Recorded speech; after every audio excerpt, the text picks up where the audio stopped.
இன்றே டவுன்லோட் செய்து உங்கள் ஃபேவரட் ஷோக்களை என்ஜாய் பண்ணுங்க. சார், இது இன்சிடென்ட் நடந்த இடத்துல இருந்த புல்லட் சார். இதுவும் அம்மா உடம்புல இருந்து எடுத்த புல்லட்டும் மேட்ச் ஆகுது சார். சரி, அதுக்கு என்ன? இது உங்க துப்பாக்கியில மட்டும்தான் யூஸ் பண்ண முடியும் சார்.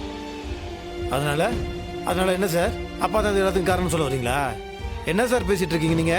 எங்க அப்பாவும் மேடல் தான் இருந்தாரு சார். நான் அப்படி சொல்ல வரல சார்.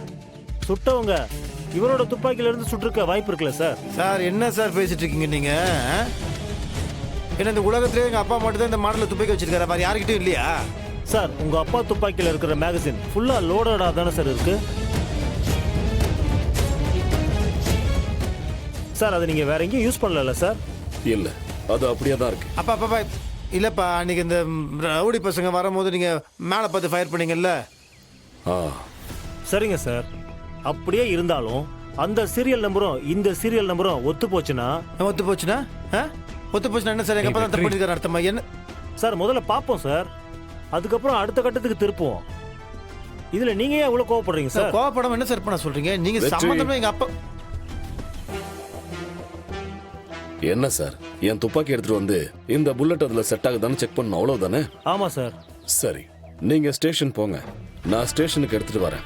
இல்ல சார், மேல் இடத்துல இருந்து ரொம்ப பிரஷர் சார். உடனே முடிக்க சொல்றாங்க சார். வேணும்னா உங்க ஆட்களை அனுப்பி துப்பாக்கி எடுத்து வர சொல்றீங்களா? இங்கே செக் பண்ணிடுவோம். கணக்கு புள்ள ஐயா, நீங்க போய் அந்த கன் எடுத்துட்டு வாங்க. சரிங்க ஐயா. போங்க சார். அப்புறம் இன்னொரு விஷயம் சார். என்ன இன்ஸ்பெக்டர்? ஒருவேளை இது மேட்ச் ஆச்சுன்னா உங்களை அரெஸ்ட் பண்ணி ரிமாண்ட் பண்ண வேண்டியது இருக்கும் சார்.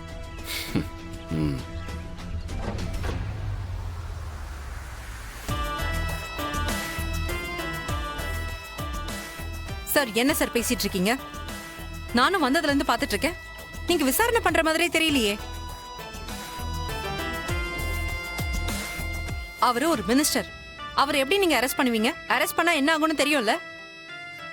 இத பாருங்க, உங்களால கேஸை இன்வெஸ்டிகேஷன் பண்ண முடியலன்னா சொல்லிடுங்க. தப்பா லீட் பண்ணாதீங்க. இத பாருங்க, இதுக்கு பின்னாடி ஏதோ ஒரு பெரிய சதி இருக்கு.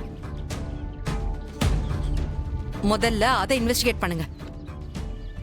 உண்மையான குற்றவாளியை கண்டுபிடிங்க. சும்மா கம்ப்ளைண்ட் கொடுத்த எங்க மேலேயே கேஸை திருப்பாதீங்க.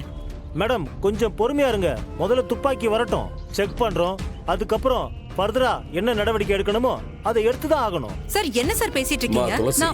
கொஞ்சம் அமைதியா இரு, பாத்துக்கலாம். துப்பாக்கி வரட்டும் சார், வெயிட் பண்ணுங்க.